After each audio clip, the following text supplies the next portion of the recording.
सती जी ने सुना कि यज्ञ तो मेरे पिता का हो रहा है और सब लोग जा रहे हैं। बड़ी उत्सुकता हुई और कहा, देवाधिदेव, मेरे पिता के यहां उत्सव हो रहा है, निमंत्रण नहीं आया, क्या मैं जा सकती हूं? वामदेव, मैंने सुना है इस समय इस शरीर के पिता और आपके ससुर बड़ा भारी यज्ञ उत्सव कर रहे हैं, सब निमंत्रण में जा रहे हैं, हम भी चले? क्योंकि अपने आत्मियों से मिलने का मन करता है। मैंने देखा इन विमानों में हमारी बहनें भी थी जो अपने पतियों के साथ थी, बड़े सुंदर गहने आदि धारण किए हुए प्रसन्न मुद्रा में जा रही थी। बहुत समय हो गया मैंने अपनी मां को नहीं देखा, उत्सुकता हो रही है हमको भी। शिव कल्याण में ब्रह्म ऋषियों के द्वारा रचा हुआ महाश्रेष्ठ यज्ञ हो रहा है, वैदिक मंत्रों से भगवान श्री हरि की प्रधानता है, चलना उचित होगा। अजन्मा प्रभु, आप ही जगत की उत्पत्ति हेतु और पालन करने वाले, मुझे पता है आप ही त्रिगुणात्मिका माया के सृजन करता है। मैं आपसे प्रार्थना करती हूं, बहुत दीन हो रही हूं, क्या आप मुझे मेरे पिता के पास ले चलेंगे, माता के दर्शन कराएंगे, यज्ञ का उत्सव में सम्मिलित होने का सौभाग्य मिलेगा? कुछ नहीं बोले भगवान से। काहे नीलकंठ, आप जन्म रहित हैं, अजन्मा हैं, आप में भले उत्साह ना हो पर मेरा जन्म हुआ है, वो मेरे मां पिता है, मैं दर्शन करना चाहती हूं, उनसे मिलना चाहती हूं। देखो ना आकाश में कैसे राजहंस जैसे उड़ते विमान और उनमें हमारी बहनें जा रही हैं। ऐसी अवस्था में कौन ऐसा होगा जो अपने माता पिता के उत्सव में सम्मिलित ना हो? प्रभु, हो सकता है आपको ऐसा उत्तर देने का मन हो कि उन्होंने निमंत्रण नहीं दिया, तो पति के गृह, गुरु के पास और माता पिता के यहां बिना निमंत्रण के जाना चाहिए, शास्त्रीय सिद्धांत है। ये अंबा जी कह रहे, सती जी कह रहे, भर्तुर गुरुर देह कृतस्य केतनम, गुरु के गृह में, पति के घर में और माता पिता के पास बिना निमंत्रण के जाया जाए, ऐसा शास्त्रीय सिद्धांत। निमंत्रण है तो खास बात नहीं है, बिना निमंत्रण के भेजा है, गुरु के यहां, पति के यहां और माता पिता के यहां। इसलिए आप शायद ये कहना चाहते हो कि निमंत्रण नहीं आया तो मैं नहीं लिवा चलूंगा, तो सिद्धांत है, आपको हमारी इच्छा की पूर्णता करनी होगी। और आपको मैं याद दिला देती हूं कि आपने मुझे अर्धांग में विराजमान किया है, मैं उसी सम्मान को आपको याद दिला रही हूं कि मैं आपकी अर्धांग हूं, याचना करती हूं, अनुग्रहित कीजिए, मुझे हमारे माता पिता के पास भेज दीजिए। सती जी की बात सुन करके भगवान शंकर थोड़ा मुस्कुराए, कहा, सुंदरी, तुमने ठीक कहा कि बिना निमंत्रण के भी जाया जा सकता है। तो योदितम शोभनमेव शोभने अनाहुता अप्यभियंति बंधुषु ते यदुत्पादित दोष दृष्टयो बलीय सानाम्य मदेन मन्युना। यद्यपि माता पिता, पति और गुरु के यहां बिना बुलाए जाना चाहिए, सिद्धांत है, पर तदपि विरोध मान जहां कोई, तहां गए कल्याण न होई। यदि माता पिता तुम्हारे वैर मानते हो तो फिर नहीं जाना चाहिए, फिर नहीं जाना चाहिए। देहाभिमानी मद क्रोध से प्रबल हुआ, यदि वो अपमान करता हो तो फिर नहीं जाना चाहिए। यह सिद्धांत वहां चलता है जहां देहाभिमान रहित होकर के, मद रहित होकर के, दोष द्वेष रहित होकर के वो जो रिश्ते हैं उनका पालन किया जाता है। विद्या, तप, धन, सुदृढ़ शरीर, युवावस्था, उच्च कुल, ये 6 गुण है, पर अभिमान आ जाए तो यही 6 दुर्गुण बन जाते हैं और उसका नाश कर देते हैं। ये 6 गुण अवगुण जब बन जाते हैं तो महापुरुषों का अपराध करा देते हैं और वो नष्ट हो जाता है जो महापुरुषों का अपराध करता है। मुझे लगता है यदि तुम अपने माता पिता के पास जाओगे तो वो तुम्हें आदर नहीं देंगे, मेरे संबंध के कारण बहुत चढ़ा कर देखेंगे। ऐसी अवस्था में तुम सुख नहीं पाओगे। देवी, बाणों से बिन जाने पर उतनी पीड़ा नहीं होती जब प्रियजनों के द्वारा अपमान होता। सप्ते कठिन जाति अपमाना। जब अपने परिकर के, अपने प्रेमी जन, अपने संबंधी तुम्हें सम्मान नहीं करेंगे और रोष भरी दृष्टि से या उपहास करेंगे, तब तुम्हारा जीना मुश्किल हो जाएगा। इसलिए हृदय को शांत करो और इसी कैलाश में ही रहो। सती जी को भगवान शिव की बात अच्छी नहीं लगी। क्यों? क्योंकि ममता जागृत हो गई तो ममता रत सन ज्ञान कहानी फिर नहीं समझ में आती। मानो सती जी ने कहा कि अगर आप एक बार खड़े होकर प्रणाम कर लेते हमारे पिता को तो समस्या ही नहीं होती, पूरा झगड़ा इसी से तो हुआ। भगवान शिव अंदर की बात जान कहते, सुंदरी तुम ये कह सकती हो कि परमोन्नति को प्राप्त दक्ष प्रजापति पद पर जब विराजमान थे तो आप खड़े होकर प्रणाम क्यों नहीं किया? तुम मेरी आश्रिता हो इसलिए मैं तुम्हें बता रहा हूं, ये खड़े होना, हाथ जोड़ना, प्रणाम करना, नमस्कार करना, ये देहाभिमानियों का व्यवहार है।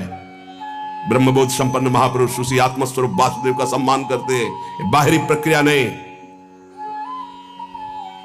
अहंकार का पोषण अहंकार शून्य महापुरुषों के द्वारा नहीं होता।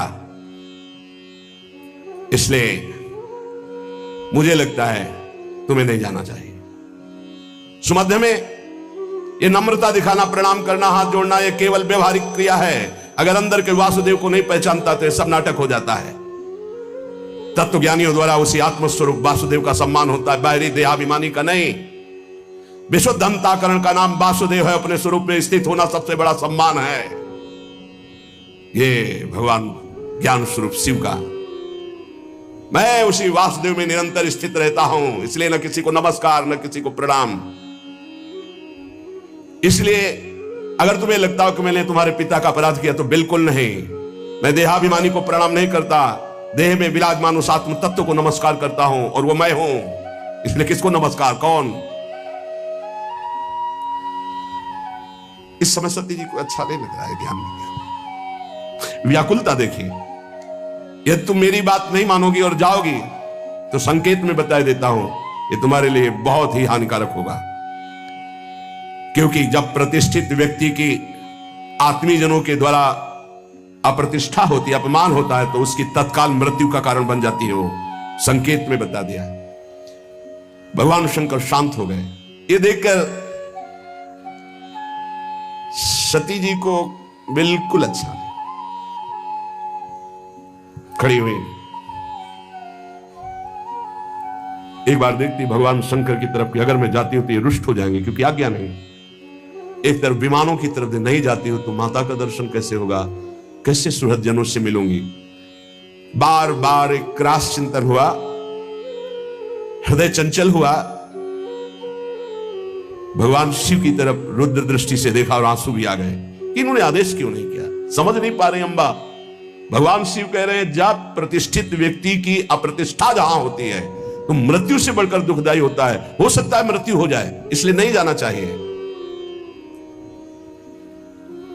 क्रास चिंतन से ही क्रोध का भयानक स्वरूप आता है। देवी सती थर थर कांपने लगी। एक तरफ शिव प्रेम, एक तरफ मात पितृ प्रेम। रोष भरी दृष्टि से भगवान शंकर की तरफ देखा। प्रधक्षति वैक्षत जात वे पथो, शरीर कांप रहा। रुद्र दृष्टि से देखा। शोक और क्रोध ने बेचैन कर दिया कि आपने आदेश क्यों नहीं किया। और दांतों से ओठ दबाते हुए शिव जी की तरफ रुद्र दृष्टि करते हुए चल रही। और विचार किया मैंने कई बार इनसे प्रार्थना की इशारे से कि मुझे आदेश दे दो, पर आदेश नहीं दिया। ठीक है ना दो आदेश में जा सकती हूं, देखो यहां त्रुटि हो रही। सदगुरु, प्रिय प्राणपति, पूज्यजन, बिना इनकी आज्ञा के कदम नहीं रखना चाहिए। अगर आज्ञा नहीं है तो बड़ा अमंगल है यदि कदम रख दोगे। लंबी लंबी सांस खींची, भगवान शिव की तरफ देखा और चल पड़े अपने पिता के घर अकेले। महादेव जी ने मणिमान नामक अपने पार्षद को बुलाया और कहा 10,000 शिव पार्षदों को साथ लो, सुंदर पालकी तैयार करो, बड़ी भारी यक्षों की सेना साथ होनी चाहिए और इनका अनुगमन करो। जाओ पीछे सती। तत्काल सुंदर पालकी की रचना सती जी को विराजमान किया। 10,000 भगवान शिव के पार्षद और हजारों की संख्या में यक्ष सैनिक, क्योंकि कुबेर मित्र हैं भगवान शिव के। नंदिकेश्वर ने कहा प्रभु पालकी से अच्छा रहेगा, मुझे आदेश कीजिए। भगवान के नित्य वाहन नंदिकेश्वर गए, कहा माता विराजमान हो हम पर। मैना पक्षी, गेंद, दर्पण, कमल, समस्त राज सामग्रियां, छत्र, चंवर, शंख, दुंदुभी आदि बजने लगी, चंवर डुलने लगे और अंबाजी विराजमान होकर अपने पिता के घर जा रही, बिना आदेश के, गुस्सा होकर। समस्त शिव पार्षदों के साथ दक्ष की विशाल यज्ञशाला में प्रवेश किया। वहां तो वेदध्वनि गूंज रही थी, बड़े ऊंचे स्वर से ब्राह्मण शास्त्र शीर्षा पुरुखा सहस्राक्षा सहस्रपात, एक दूसरे की आवाज दबाने के लिए होड़ लगी हुई थी। बहुत से अलग अलग वेदियों पर देवताओं की स्थापना हुई थी। दक्ष ने एक बार देखा सती आई, न नजदीक गए, न बात की, न पूछा। भयभीत हो गई सती जी कि क्या जो भगवान शिव ने कहा था वही होगा। पिता ने देखा और कोई आदर नहीं दिया, बहुत घबरा गई। बहनों के पास गई तो ऐसे मुस्कुराते हुए कटाक्ष करते हुए, बिना निमंत्रण के आ गए। हमें तो निमंत्रण भी गया था, भेंट भी गई थी, लिवाने भी गए थे, शायद आपके यहां निमंत्रण तो गया नहीं होगा, कोई लिवाने तो गया नहीं होगा। बहुत चोट सती जी के हृदय में। एक केवल अगर प्यार से मिली तो माता मिली, गले से लग करके। गदगद हो गई सती जी माता के मिलने पर। सती जी ने पूरी यज्ञशाला में देखा, कहीं भगवान शिव का कोई स्थान नहीं। ये देखते ही माता के द्वारा मिला हुआ प्यार भस्म हो गया, हृदय जलने लगा। सर्वलोक महेश्वरी देवी शक्ति की अधिष्ठात्री अंबा, उन्होंने पूरे यज्ञ मंडप पे देखा, सब उत्साहित हैं, कहीं भी भगवान शंकर का कोई भाग नहीं। तो उन्होंने कहा ऐसा नहीं हो सकता कि प्रभु से बढ़कर प्यार माता पिता का हो। अपार क्रोधाग्नि प्रकट हुई, ऐसा लगा संपूर्ण लोगों को भस्म करने के लिए अंबा ने ठान लिया है। कहा दक्ष, अब पिता नहीं कहा, पिताश्री नहीं कहा, दक्ष तुझे कर्मकांड के अभ्यास से बड़ा घमंड है, हमारे प्राण प्रीतम शिव से द्वेष करता है। सती जी का ऐसा बोलना हुआ कि शिव पार्षद टूट पड़े ब्रह्म ऋषियों पर यज्ञ विध्वंस करने के लिए। सती जी ने सबको रुको, जब तक हमारा आदेश न हो तब तक दंड किसी को मत दो। सती जी ने कहा भगवान शंकर परम करुणा में, उनसे तू द्वेष करता है। सब लोग मुझे कहेंगे कि ये दक्ष की पुत्री है, ये शरीर दक्ष से निर्मित है, और तू हमारे प्राण प्रीतम शिव की निंदा करने वाला, शिव का विरोधी, यज्ञ में कोई शिव भाग नहीं। अरे कोई वाणी से भी निंदा कर दे तो सर्वनाश हो जाए, तू तो हृदय से उनसे द्वेष करता है। ऐसा कौन होगा तेरे जैसा जो महादेव से विरोध करे। जो दुष्ट मनुष्य स्वरूप शरीर को और स्वरूप पदों को पाकर अभिमान करता है, शिव की निंदा करता है, आश्चर्य है कि वो अपने सर्वनाश को नहीं जानता। इतने बड़े महान अपराध करने पर भी भगवान शिव ने तेरे लिए कोई दंड विधान नहीं किया। तुम महापुरुषों का निंदक, जघन्य अपराधी, दुष्ट पुरुषों में शोभा पाने वाला है दक्ष के प्रति। ये है अपने इष्ट का प्रेम, शिव। ये दो अक्षर जिसकी जिह्वा से निकल गए, कभी कोई पाप उसको दंड नहीं दे सकता। अहो ऐसे पवित्र कीर्ति देवाधिदेव महादेव शिव की तूने अपमान वृत्ति धारण की। तू अमंगल रूप है, तेरे अमंगल रूप से पैदा हुए इस अमंगल रूप शरीर को रखना मेरे लिए असह्य नहीं होगा। जब मैं जाऊंगी तो दक्ष पुत्री कहेंगे भगवान शिव, इसलिए इस शरीर को मैं नहीं रखूंगी। जो मेरे प्राण प्रीतम आराध्य देव के विरोधी अंश से पैदा हुआ, ऐसे शरीर को नहीं रखूंगी। है निरंकुश, धर्म की मर्यादा का तूने विस्मरण कर दिया है। आश्चर्य यह होता है कि इष्ट का प्रेम कितना जोर का होता है। मात्र पितृ प्रेम से ऐसा लगा था कि भगवान शिव की अवहेलना करके सती जी आ रही, लेकिन हृदय में कितना गुह प्रेम अपने आराध्य देव के प्रति है। वैसे तो शास्त्र आज्ञा यही कहती कि अपने इष्ट और अपने पूज्य का अपमान होने पर शक्ति हो तो बलपूर्वक उसको दंड देकर बकवाद करने वाली अमंगल रूप दुष्ट जिह्वा को उसी समय काट डालना चाहिए। छिंदात प्रसह्य रुषति मसतिम प्रभुश्चे जिह्वामसूनपि ततो विसजेत धर्मा, ऐसा धर्म आदेश करता है। नीलकंठ भगवान करुणा समुद्र शिव की निंदा करने वाले, अगर कोई निंदनीय वस्तु खा ली जाए तो वमन करना ही उचित होता है। इसलिए तेरी निंदनीय अंश से इस शरीर की रचना हुई है, अब इसको रखना ठीक नहीं है। हे कामादि शत्रु को जीतने वाले भगवान शिव, क्षमा करना, आपकी आज्ञा का उल्लंघन करके ममता वसाई, पर अब मैं आपका अपमान सह नहीं सकती।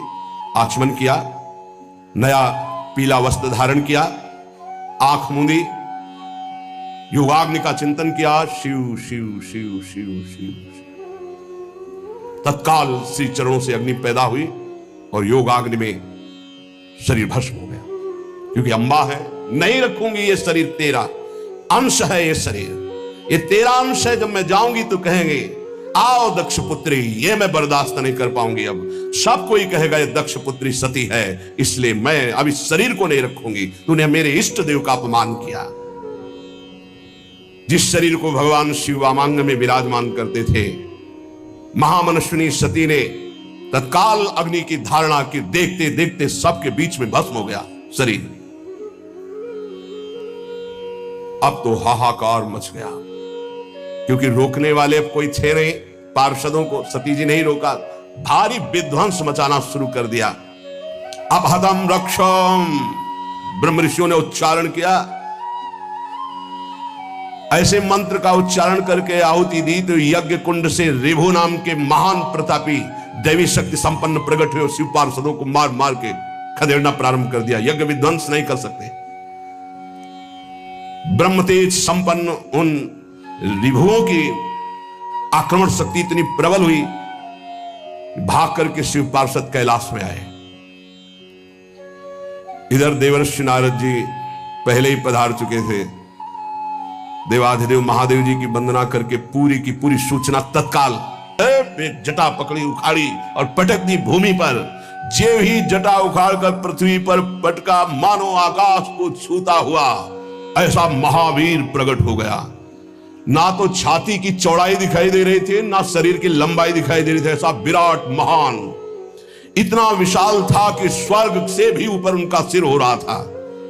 हजार भुजाएं, श्याम वर्ण, सूर्य के समान चलते हुए तीन नेत्र, विकराल भयंकर दाढ़े, लाल लाल जटाए, हाथ में हजारों हाथों में अस्त्र शस्त्र। क्या आज्ञा है? भगवान शंकर ने कहा तेरा नाम वीर रुद्र है, तू उठ, मेरे संकल्प से प्रकट हुआ है, और जा दक्ष के यज्ञ को विध्वंस कर दे।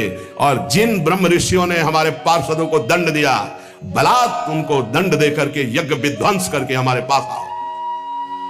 देवादिदेव भगवान शंकर की आज्ञा हुई तो वीरभद्र ने परिक्रमा की और चल दिया। उस समय वो जब चरण रखता था तो ऐसा लगता था भूकंप आ गया।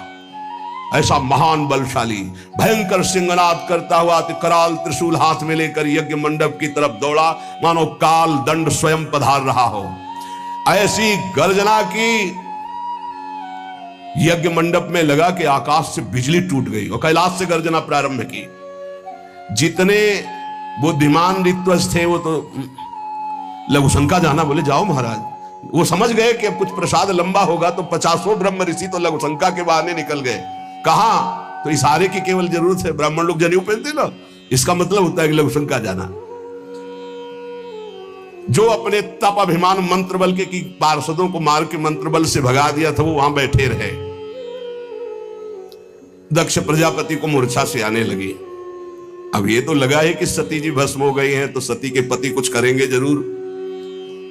संहार मूर्ति भगवान रुद्रदेव के द्वारा ये जो वीरभद्र है, प्रलय कालीन की अग्नि के समान जटाएं फहराता हुआ, हजारों भुजाओं में अस्त्र शस्त्र लिए हुए, मानो तांडव कर रहे हो भुजाओं के द्वारा, ऐसे वहां पधारे और यज्ञ में आकर के गर्जना की, अट्टहास किया।